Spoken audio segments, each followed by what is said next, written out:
Welcome again. We have with us again today Melissa Tayet. Hi, guys. We met last time.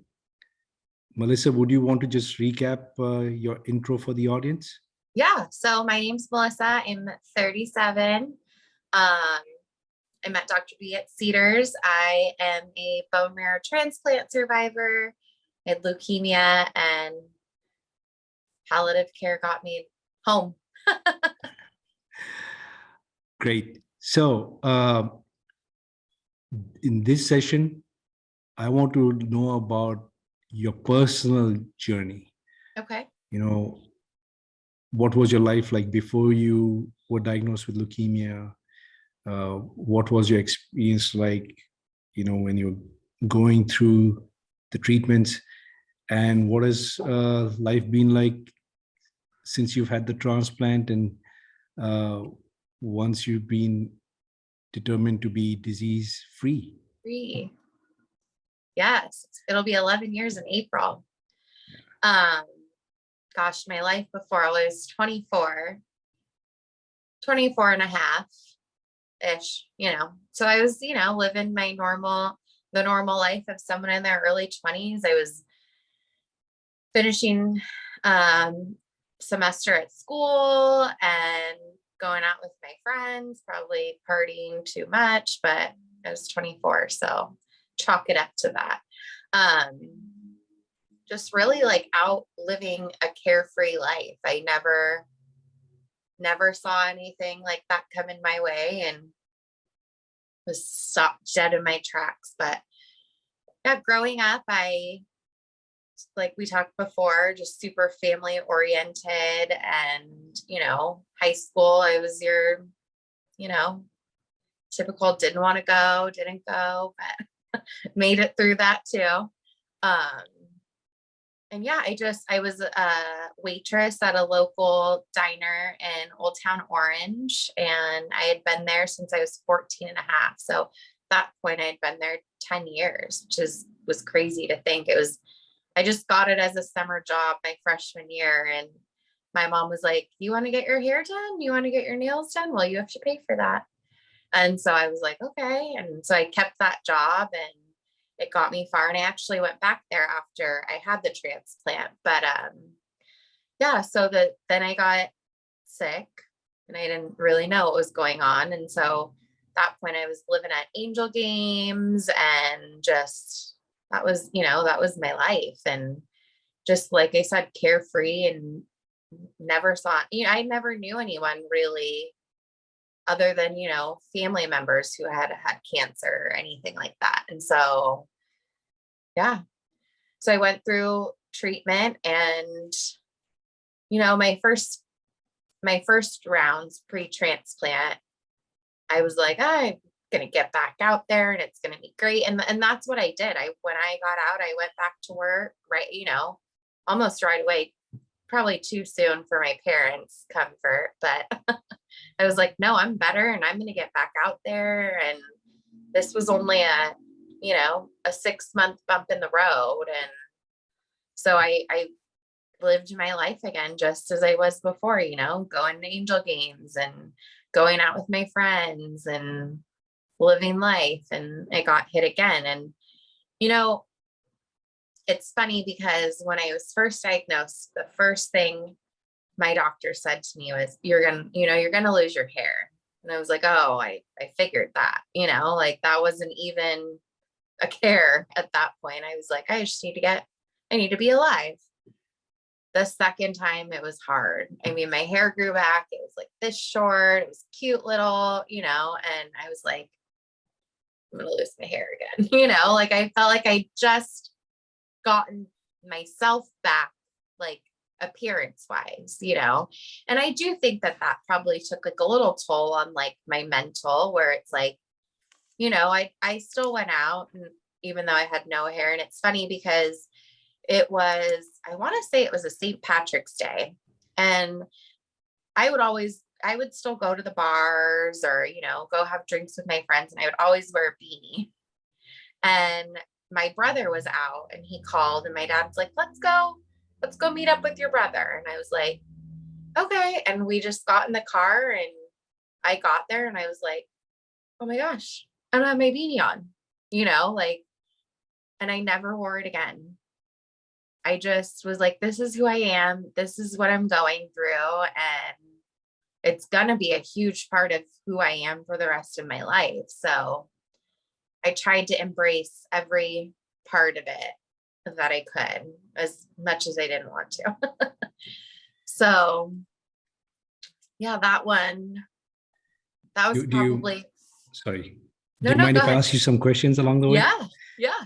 So did you feel like you were going through life very carefree and all of a sudden it, like some patients describe, like when they got diagnosed, life came to a halt, abrupt Stop. halt for Good them, stuff. right? Did you Yeah, feel that way with you as well? totally. Yeah. And then you watch everybody else's world continue and you just wonder, like, will I fit back into this role when I get out? Will I still be the same person? And I mean, I am, but I'm not the same person. You know what I mean? I just, I wake up and I can't worry about what happened yesterday. I mean, my anxiety can remind me of what happened, but I just, you can't live that way. Or it's like living, watching behind your shoulder the whole time. And one of my oncologists, so, when you're in the hospital, you get your daily counts every day. They come in the morning, they take your blood, and by the afternoon, you know what your blood count is. And so when I got out of the hospital, was like, why I need like my blood taken every day. Like I need to know each day that I am still cancer free. And my oncologist said, well, what's the difference if we find it today or in 30 days? It's the same treatment. Enjoy your life, live your life. Don't walk around with this shadow behind you, like even if it was the transplant, didn't work out and you had, we went a different route, or don't live like it's not going to work out. And so I just kind of took that and was like, okay, it's going to work out. I'm going to be fine. And I'll deal with, what my life looks like after when I'm at that point. But for right now, it's to get through today and tomorrow's a new day. So, yeah. So you were very young when you were diagnosed with the Yeah, I was 24. disease, yeah. So you spent a lot of time in the hospital, A lot. and I have often seen bone marrow transplant patients, and I've often wondered, can you just walk us through the experience on a day by day basis? Because that's a lot of time. I think you Yeah. mentioned you spent around like 60 days, Yeah. more than 60 days in the hospital. Yeah. What is the daily routine? I mean, is it psychological? You're just lying in bed. Yeah. And so Yeah, you are. what are And the thoughts that go through your mind?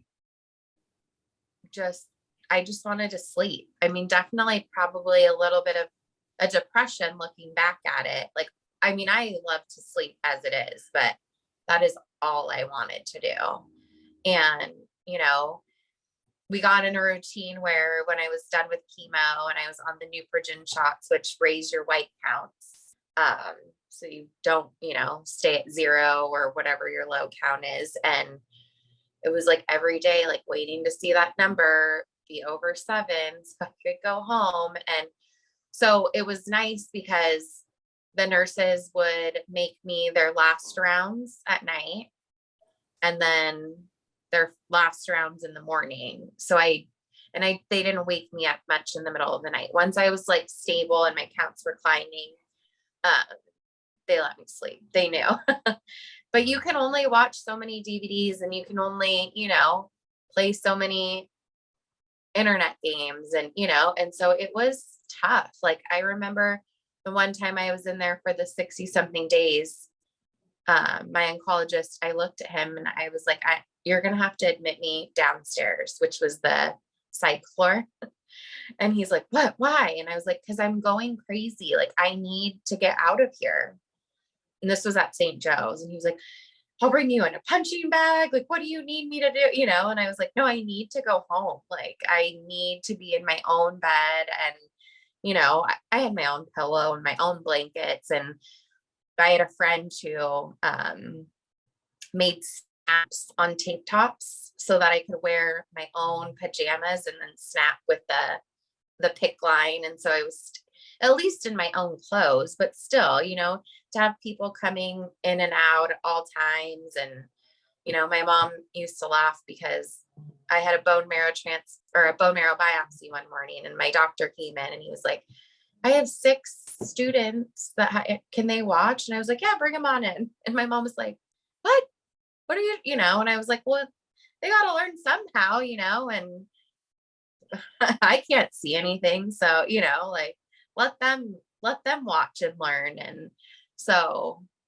it was just my nurses would come in and hang out and chat on there when they had downtime. But that was really rough to sit in there and, and I could have visitors, but I just, like back then the swine flu had just started, and I was so paranoid because they tell you like, usually it's not leukemia that gets you, it'd be an infection or something like that with your low blood counts. And so I was really, really picky on like letting people come see me. It was mostly my mom, my dad, my brother, and my cousin who was going through nursing school.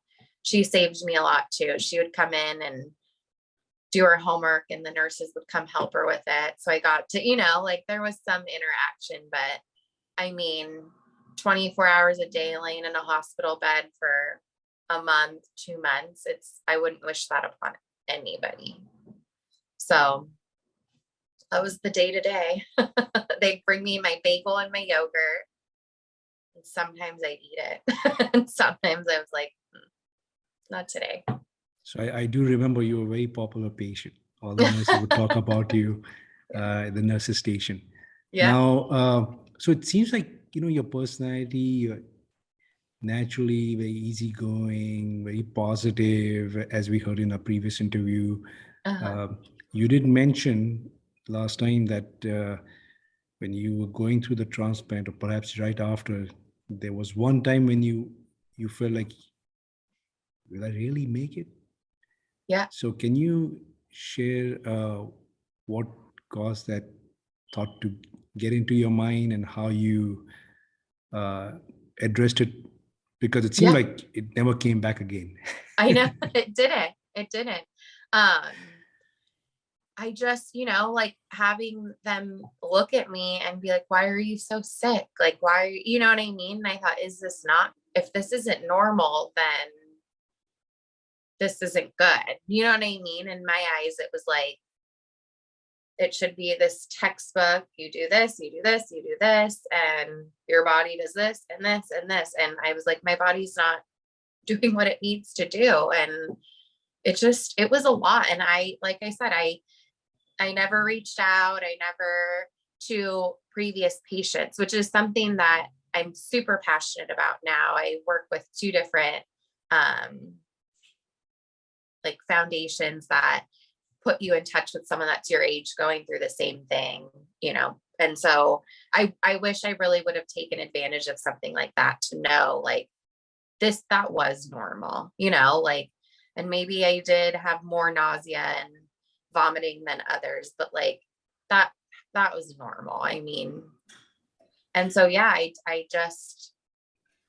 think I had to turn that page and think like, this is normal and you're going to get through this just how you have all the other times. And it was the toughest was when I got home and I didn't realize how weak I was, having to get out of bed and basically crawl to my shower and then get out of the shower and crawl back to my bed. And I really thought like, am I ever going to get through this part of it? It was like, okay, you got the transplant and it's taking and you're not rejecting it and you made it through that part, but like, is this my new life? Like, am I ever gonna get my strength back? Am I gonna ever, and Dr. Lim told me like, hey, you might feel great for 2 weeks and it might hit you again and you might get knocked down. I was, nope, I'm not. And my dad went and bought me a bike And slowly but surely, my mom and I, we would just ride up and down the street, and then we would ride around the block, and then we would, and I mean, the medical field can only do so much. Like you have to do your part too. And I had to realize, like, you're weak, but get up, like go sit on the couch. Don't lay in bed all day. Don't, and so there were some mental games that I played with myself, and I don't do that anymore. It's not healthy. So how long before you started feeling, after you got home, did you start feeling life is getting back to normal again for me? Oh man, maybe 2 months. It's probably about 2 months. And I remember my first trip to Target. It was like, because that's what I would start doing is I would get up and drive to Starbucks and go through this Starbucks drive through to just feel normal, to get out. And I still wasn't around a ton of people. I was still, like on my anti-rejection medication and on all of my, and, antibiotics and I probably went home with 15 bottles of pills, and so I still stayed away from a lot of people. And so I would go to Target, or I would go to Starbucks, or I would go get gas, or I would, you know what I mean? Just little things to try and get out of the house to like feel better, go sit in the sun. And like I started to say, I remember my first trip to Target, and I don't know, maybe it was like a month and a half. I still was not 100%. And I remember like getting through and being in line, like sweating, like hovering over the cart. I'm in line. I just got to get to the car. And I picked the best line where the guy had a full cart and they were paying for things separate. And I was like, I need to get out of here.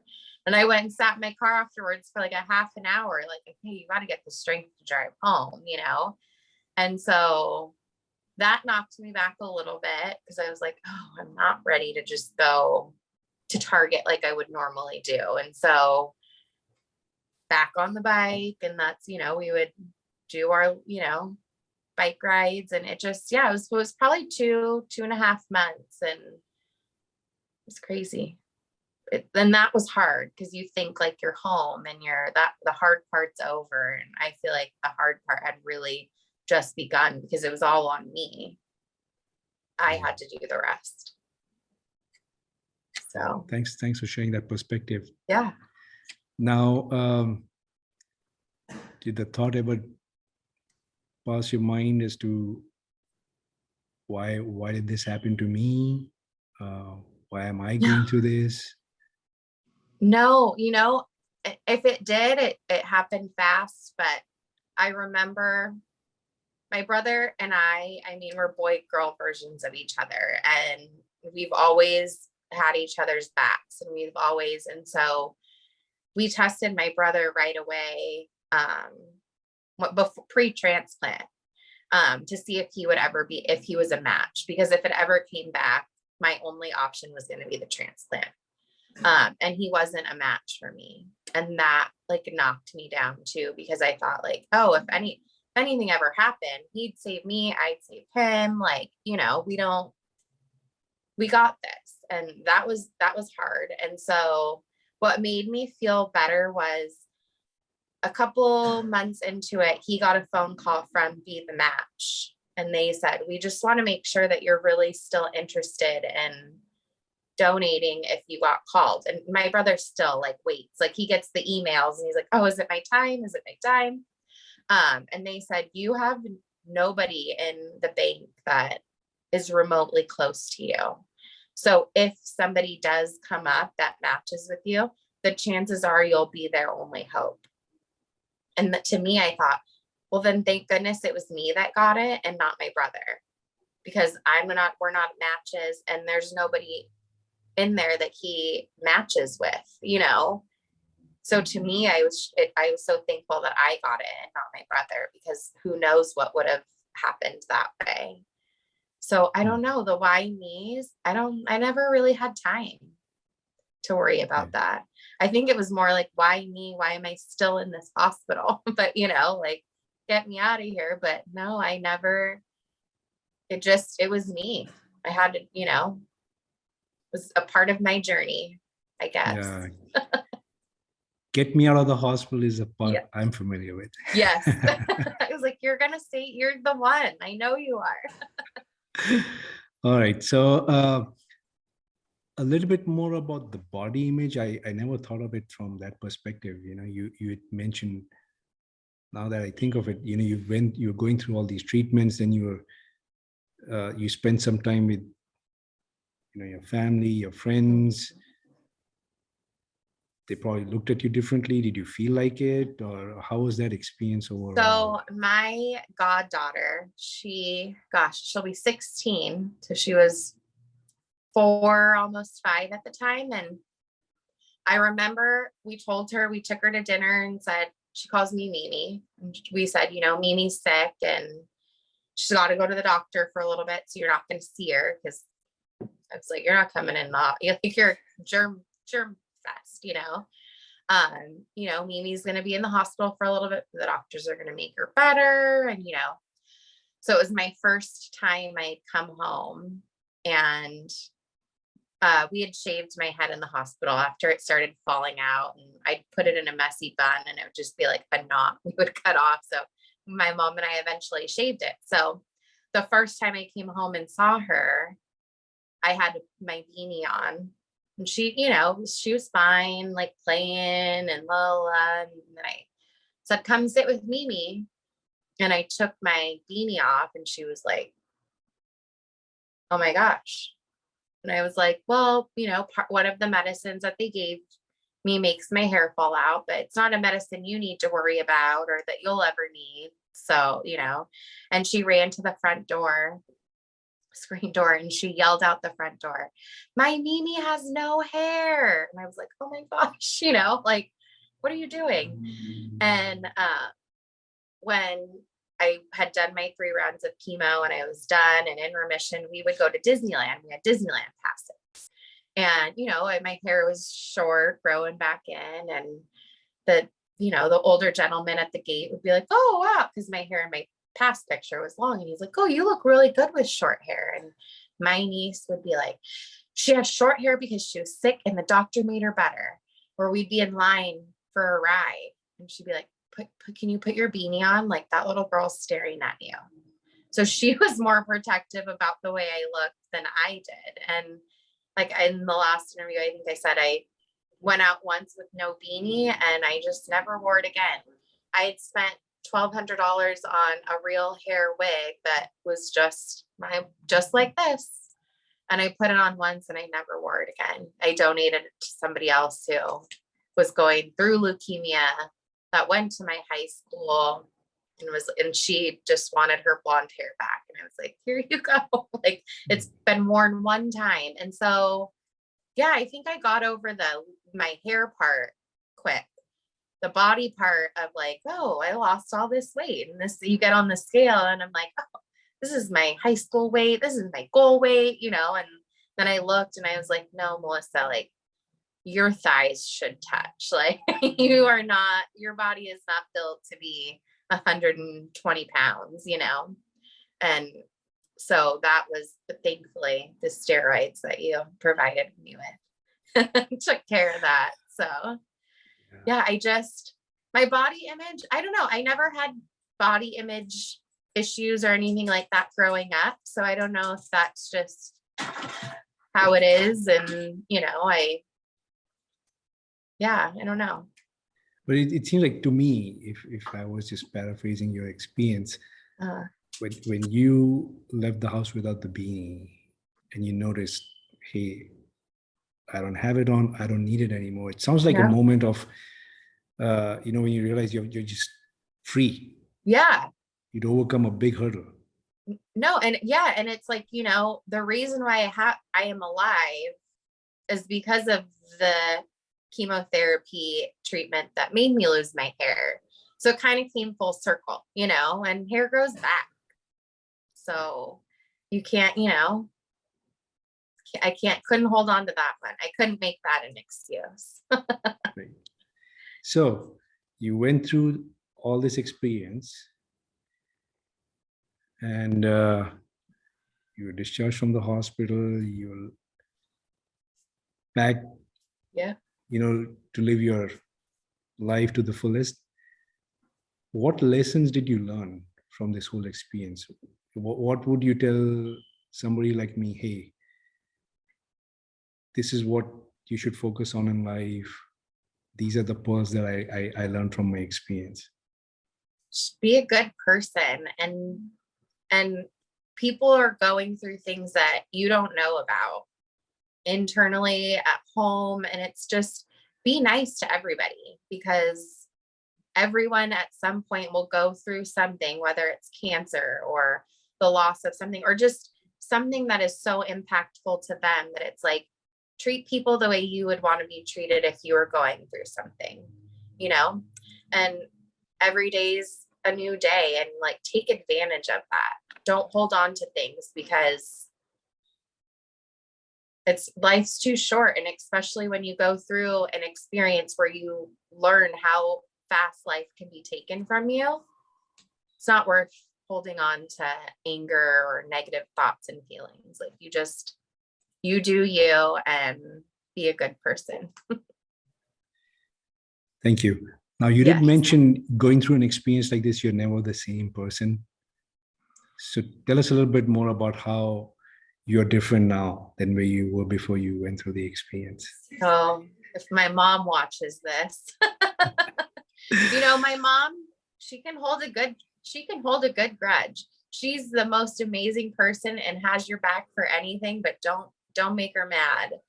And I got that from her. And as much as I tried not to, it was in me. It's in my genes. My dad is the complete opposite. He's where I learned, like, you wake up and it's a new day. My dad would tell me that growing up all the time. If I was mad or upset about something, he's like, tomorrow's a new day. And so now I live by tomorrow is a new day. Like, you could have had the worst day ever. Tomorrow's not going to be your worst day ever. It's going to be better, because it can't be worse than your worst day ever, right? So yeah, I don't hold on to things, and I try and like help people, and and believe in the good, and it's out there. You got to find it, and see, maybe you have to search for it, but it's out there. Awesome. Now, one of the things that struck me was, you wanted to get out of the hospital so bad. What did it feel like when you were wheeled out of the hospital or walked out of the hospital? I'm just picturing you like feeling the air on your face. That was an amazing feeling. That was amazing feeling. But then I got home and I was like, is it too soon? Should I have gone home? Like, should I have pushed to go home like this? Like, I was so weak, my mom's like, we can go back. Like, I can take you back. And I was like, no, well, I'll see how I feel tomorrow, And so each day but yeah, it was, gosh, to be home, but then to be home and still be so weak, that was kind of an eye opener. I thought like it would be like all the other times after a round of chemo. I would go home and I'd sleep in my own bed, and by Friday I'd feel good, and it was not by Friday I felt good. And so, yeah, it was, but just sitting outside in the sun, and like I said, during the Angel game, just getting that vitamin D before. So I knew I needed the sun. Like, I knew I needed fresh air, and, so that was nice. I'd sit in the backyard and the lawn chair and just probably fell asleep. But do you prefer the outdoors more now? You don't want to be confined indoors? Yes. Yeah. I'm like, I don't want to stay. COVID was so hard, because I'm like, just stay home and work from home. And, I'm like, no, I can't stay inside. So yeah. And now it's still, I'm at the baseball fields or the football fields, or I'm out, doing something. So yeah. Seems like you're living life to the fullest. Yes. Yep. It's the only way to live it. The only way to live it. Yeah. Very wise words. All right. So I can't tell you, Melissa, how happy I am to see you Thank doing so you. well. And I can't thank you enough for being so brave to share your story with us. It takes a lot Yes. of courage to relive that whole experience. I wish you the very best. Yes.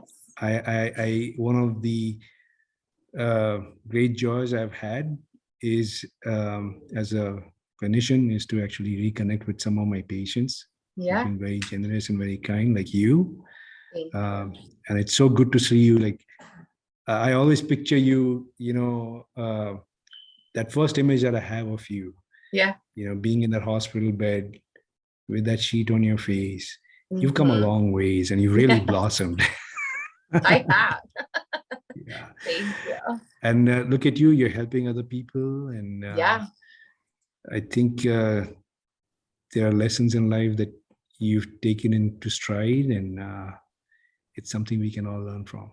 Yeah. And I think it's so cliche to say everything happens for a reason, but it does. It made me who I am today, and it opened doors and introduced me to people that I would have never met and that I would have never, gotten to help or be helped by, so it was definitely one of those like blessings in disguise. Right. Well, thank you very much. Yes. I hope we to have you visit us again Yes, and share your wisdom, and do keep in touch with us. I will always. Wish you the very best. Thank you, Dr. V. Take care. Did you like this story? If so, please subscribe to this channel and like and share the video. Want more? Buy the book, Stories from the Edge of Life, available now on Amazon for more stories like this. All proceeds support Palliative Care Network, a nonprofit dedicated to alleviating suffering and improving the quality of life for patients facing end-of-life issues. Consider extending your contribution by donating through the link below. Thank you for your support.